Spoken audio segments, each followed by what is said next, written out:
Look, it's your bed. You have 2 choices. That's so many. Alright, whatever. Come here. No, alright. We might get one eventually. Okay. There. No, ma'am. It's your bed. It's the one we got for you. That you like to sleep in. Oh! Ah! Alright. Well, no cats for you today. No cats for me today. Oh, stop eating that! Hi. And welcome back to our channel. We are the Swallowtail System. I am the host. My name is Smidge, and today we're going to be talking about tulpamancy and DID and the differences between them and what tulpamancy is. So this was actually a topic that was a topic. It's a topic that was suggested by one of you guys, FW the artist. So thank you so much for suggesting this. This was a topic I don't think I would have dove into on my own accord, and it was super interesting. So thank you so much. Hope you grabbed your chips. Yes, hope you grabbed your chips for this one. We do read every single one of your comments. It really does mean a lot to us. You guys commenting and liking and subscribing really does help us out and boosting us in the algorithm and just letting us know what you like to see. So you guys doing all those YouTube things really helps us out. So thank you so much. You guys can follow us on TikTok. You can find us at swallowtail_system. I will have it spelled out right here so you guys can find us. Oh, I will. Editor will have that spelled out right here so you guys can find us. I can't help but to hear an exchanging of words. What? All right, so let's dive in. Tulpamancy. I touched the nubbins. Booby! You want to be booby roll? I won't. I will never stop. We lost some video footage, which was very important. So we're going to do that again. So the definition of tulpas does change a bit throughout time and culture. The idea of tulpas began with Tibetan Buddhism. And we don't know at what point in time that this practice started. We only know at what period it was brought into European society. We have absolutely no idea when that practice started at all. Despite a lot of looking. Despite a lot of research, could not find it. If you can find it, Comment please below. comment, because I could not. But anyways, so what the practice was that Europeans were taught at the point in time that they were in contact with these Tibetan monks was that a tulpa was a creation of the mind. That's really beautiful eye makeup, by the way. Thank you. Just zoom in on it. Show me your eyes. Pretty. You're pretty. Things. Tulpas are thought forms that are created to help a person overcome fears and attachments. And these thought forms can come in a form, but they don't necessarily need to have a form. If I know that is as clear as mud, and this form would be representative of something that could easily overcome this fear or attachment. The main takeaway from this section is that within this tradition, tulpas are thought forms that do not have any sentience or free will on their own. It is a thought form that is used to help the creator of this thought form overcome a fear, an obstacle, an attachment. And once this tool, essentially, is what it is. It's a tool. Once this tool has been used for its purpose and no longer has a use, it no longer has a need for existence. Over time, tulpas found their way into other practices like theosophy, paranormal practices, and mysticism. Is there a Mr. Dicism? Is there mysticism. She don't need no mysticism. Sorry. And mysticism. The westernized idea of the tulpa is very different from the Tibetan original idea of the tulpa. And this is largely because of mass media. So the westernized paranormal idea of a tulpa is what has become synonymous with the idea of, and I hate to say this because it feels wrong, but what has become synonymous with the idea of tulpamancy systems today. And this is something I have never encountered in real life, but apparently is a thriving thing on the internet. Go figure. Mainly Tumblr. Mainly Tumblr. We'll get more into that. Don't worry. So where did this paranormal idea of the tulpa come from? It came from none other than our beloved show, Supernatural. What? So yes, Supernatural is in my sources. This is where I'm at. So season 1, episode 17, Supernatural. Also making reappearances and references until season 10. And God, that show went on for like 5 more seasons after that. All right, so how did the idea of the tulpa change? So we'll go back to what the Supernatural Wiki taught me. They did stay true to the fact that a tulpa is a thought form, but where they kind of took creative liberty with it was everything else. They created the tulpa to be a monster because that's what they needed for the show. So basically, once this tulpa was created, it became sentient. It had free will. Because of this free will, it was able to derive actions on its own. And ultimately, it would turn on the person who created it. This is not what a tulpa actually is. But this is a westernized idea of what a tulpa has become. So where this starts to bleed into psychology is when a person becomes so attached to what they believe is a tulpa that they have created that they believe that it is so a part of them that they cannot separate it from their own personal identity. And they believe that it is part of them. You can see how this starts to look like DID or OSDD because you have 2 distinct personalities in the same body. But this is not the same thing. Though some of my research that I pulled did start to ask the question if tulpamancy is a valid form of human plurality.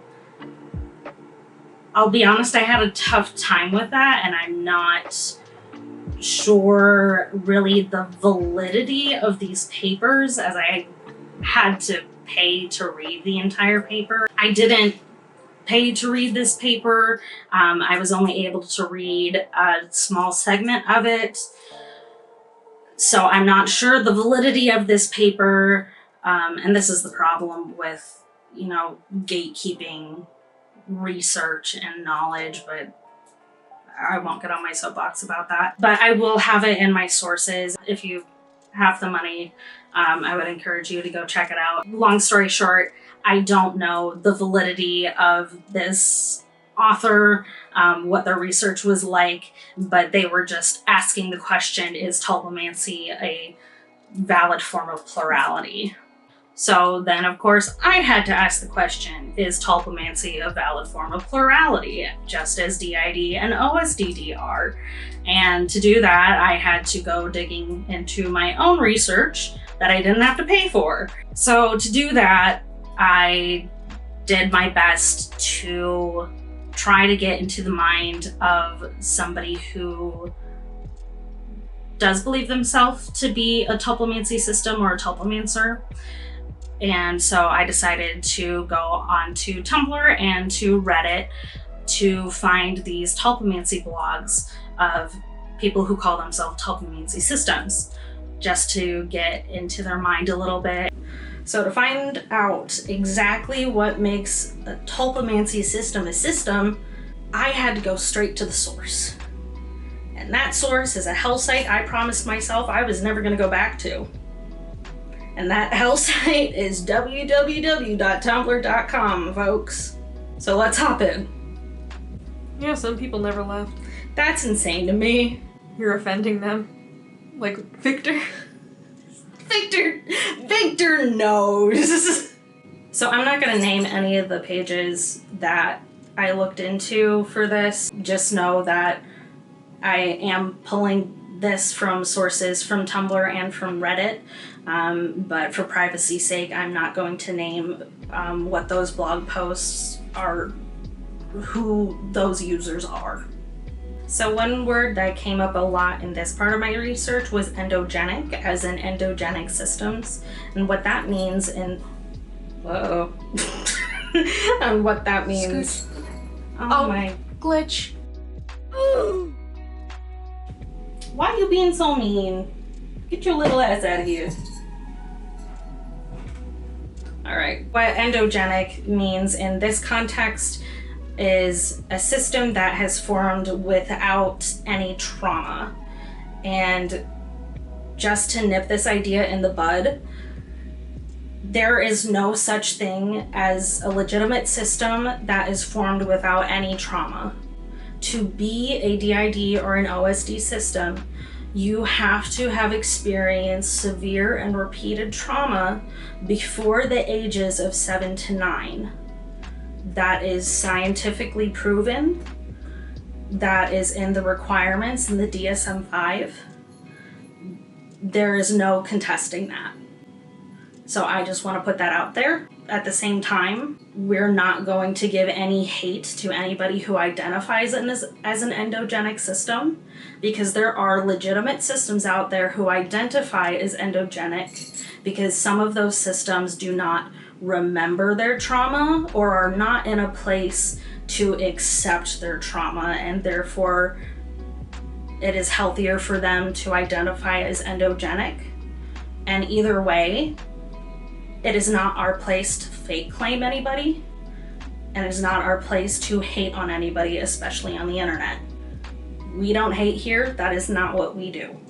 So some tulpamancy systems do acknowledge that there is a difference between tulpamancy systems and DID and OSDD systems. Some tulpamancy systems do acknowledge that they are different. Some even categorize themselves as spiritual systems. And there was one tulpamancy system blog I came across that said this: the DID and OSDD community have their own resources, but those are generally focused on recovering from dissociative symptoms and working together better, which is great for them. But the tulpamancy community is the only one that really approaches plurality as a skill to develop and train. We're the mad scientists. We're the ones who are pushing our understanding of psychology of plurality forward by teaching practices that induce hallucinations and dissociative experiences and recording those experiences so others can learn from them. So that bothered me in a lot of ways. Dissociation and creating alters is not a skill. It is not a skill to develop. You cannot purposefully create an alter. And there is another quote I pulled that gets into that more. But this is encouraging a lot of really unhealthy coping mechanisms. And this is a section here that I pulled from a Reddit poster that I'm going to read to you. And they said, when creating a tulpa, one will first focus on the tulpa's vocality and being able to communicate with the tulpa. Because of this, a tulpa will be able to communicate with their host long before they achieve any significant memory and thought separation. as those things are not attempted before one is able to speak with their tulpa. When DID forms, it is unintentional, and the host will not realize what is happening. As such, they will not have the knowledge that another consciousness is manifesting and will make no effort to communicate with them. Because of this, no reliable method of communication is established during the alter's development. It may remain this way for a long time, after which the alter will have had enough time to become highly developed, gaining significant mental separation from their host. They also said, plurality is a term used to describe any instance of more than one person existing within a single brain. Tulpas, as well as DID, fall under this category, because DID alters are no more or less people than tulpas are. So seeing this, what makes the two different at all in the first place? Trauma.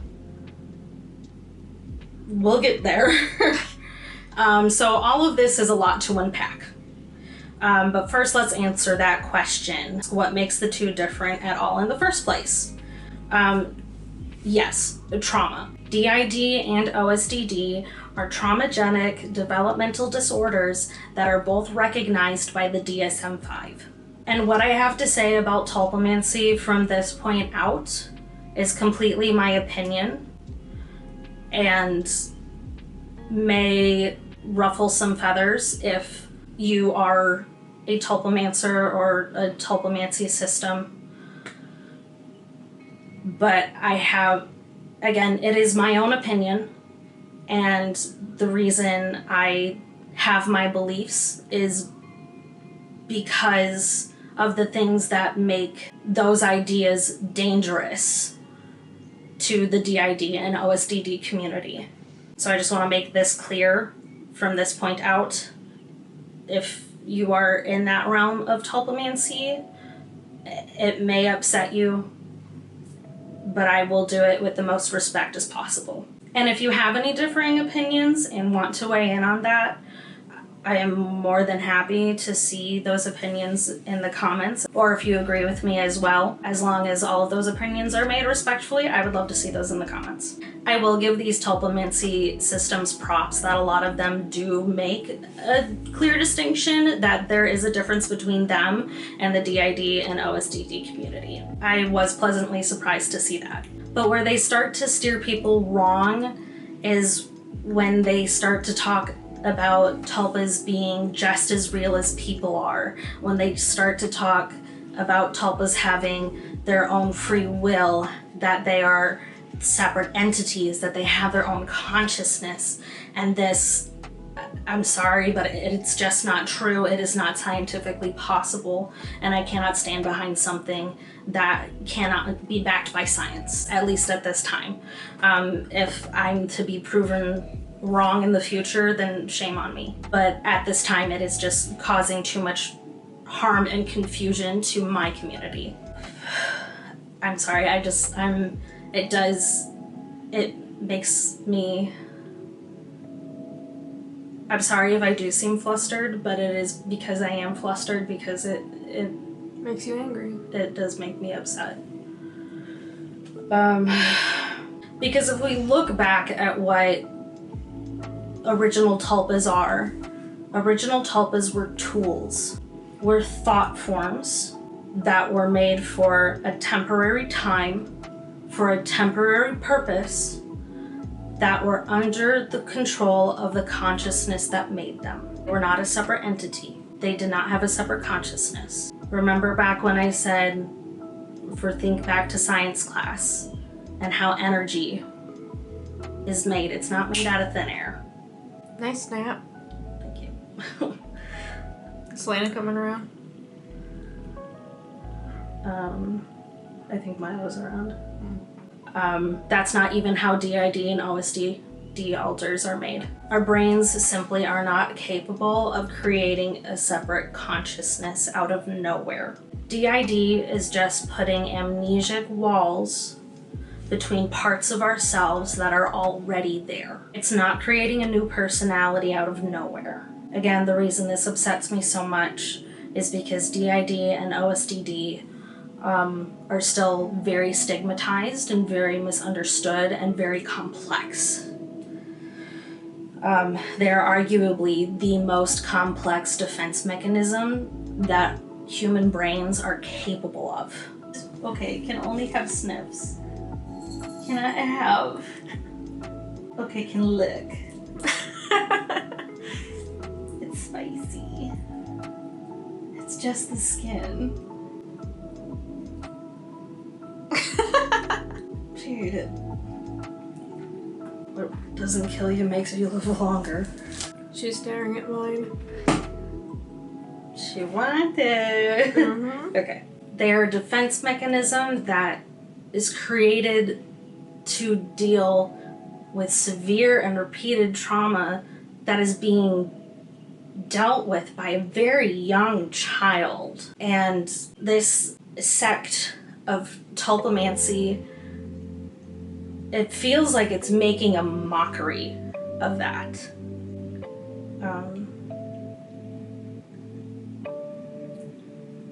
I felt that it was making a mockery of what DID and OSDD systems have gone through and what we continue to go through every day to be recognized and respected, right? Not only by society at large, but by our doctors, by our therapists, by our psychiatrists, people who we should be able to trust the most. And it's not happening because of the stigma that arises out of situations like this sect of tulpamancy. Because you have somebody maybe who doesn't know what DID or OSDD is, or maybe they're on the fence of, is this real, is this make-believe? And they're doing cursory research and they find this and they don't know how to decipher, is this DID, is this something else? And it feels too fantastic. Oh, they really are just making it up. It's a thought form. Having DID and adjacent disorders is not a choice. It's not. But tulpamancy is. And that's why this is dangerous. At the same time, I believe that in the correct mindset and in the correct environment, that this can potentially be a healthy coping mechanism, but it's called something different. It's called internal family systems therapy. And that is a real and psychology tested therapy. Internal family systems therapy, IFS. This is how the IFS Institute describes it. IFS is a transformative tool that conceives of every human being as a system of protective and wounded inner parts led by a core self. We believe the mind is naturally multiple, and that is a good thing. Just like members of a family, inner parts are forced from their valuable states into extreme roles within us. So like that quote just said, every person does have qualities of multiplicity, not just systems. As a singlet, it's very much a normal thing to be like, I'm a different person around X. Mm-hmm. I'm a different person at work. Right. But it's not literally the same. DID and OSDD would not be possible if we did not have the capacity to be for multiplicity. So IFS gives a name to the parts of ourselves and a more defined role that helps us have a better consciousness of the parts of ourselves than we would otherwise have. Just like what a tulpa would be used for, they would create tulpas to help them overcome attachments and fears. And so how IFS works is maybe you have a hard time standing up for yourself. Maybe you have a parent who constantly belittles and disrespects you. And when you're in conversation with that parent, you cannot stand up for yourself. But then when you go home and you're alone by yourself, you replay that conversation, and there is a part of you, there's an angry part of you that is able, when you were replaying that conversation, who is able to stand up for yourself. And you're able to take that part of you and separate it a little bit, and maybe you give that part a name. Maybe that part is Jake. And Jake can stand up for you. Jake has that backbone that you lack during that conversation. And when you separate it a little bit and you give that power to Jake, and you continue to work in a therapy environment to be able to bring that power up, then you can bring Jake with you into that conversation with that parent, and Jake can stand up for you and be with you in that conversation. But Jake isn't a separate entity, Jake is you. And maybe you're doing inner child work, and maybe it hurts too much right now to see that child as yourself. Or maybe you just don't see that child as yourself right now because you've grown so much. That child isn't you, but that child is Sandy, and Sandy is really hurting. And so you're helping Sandy heal. And helping Sandy heal is helping you heal. That's what IFS is. It's giving names and more direct roles to the parts of yourself. Create a more balanced sense of self. So they're not alters. They do not have a separate consciousness. They are parts of you, and they're often called sub-personalities. The goal of this therapy is to heal these sub-personalities, which often carry a lot of anger and shame. And when healing these sub-personalities of this anger and shame and whatever else those sub-personalities are carrying, it is creating a more balanced sense of self and mental stability. So I hope all of that made sense for you guys. I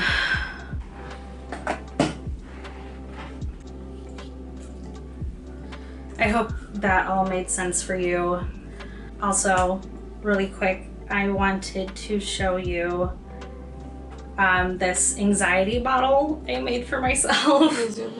So I put different flowers and herbs and like pine cones and stuff in it, and then filled it with baby oil.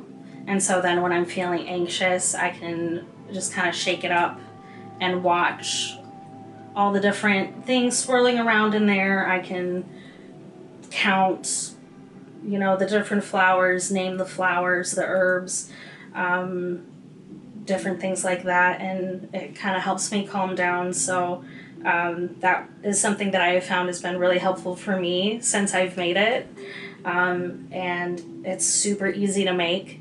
If that is something that you want to make at home, and it's super pretty. I keep it in my living room, so that has been very helpful to me. Anyways, thank you so much for sticking through this entire video with me, with us. I'm sorry that I am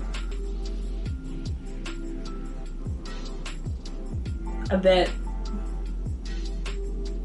disjointed at the moment, but this is what DID looks like when you become, I don't want to say triggered, because sometimes I think that word is overused and has lost its meaning in some ways. I don't know what a good word is. Upset. So thank you so much. I really hope that you learned something from this, that you enjoyed this. And please take care of yourselves. Do what you need to do for what is good for you. And play nice with the other kids. And we will see you next time. Bye. Okay.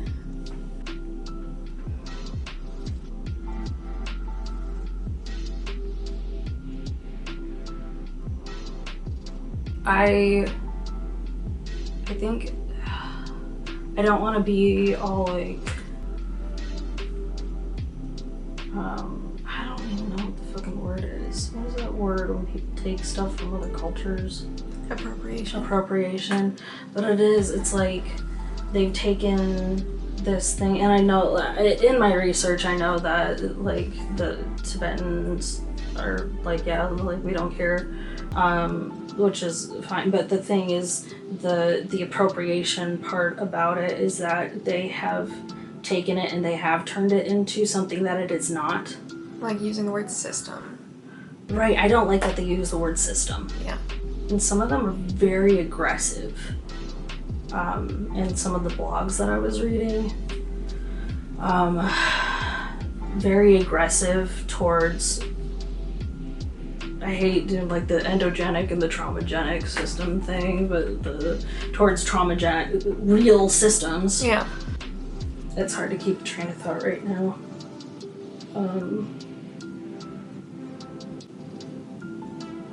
I think I'm hungry. I can make food. I don't care what it says. I hate endogenic systems. And you have every right to. I know she has to say certain things on the internet, but they're fake. They are fake. Mm-hmm. And I don't care what she says. Mm-hmm.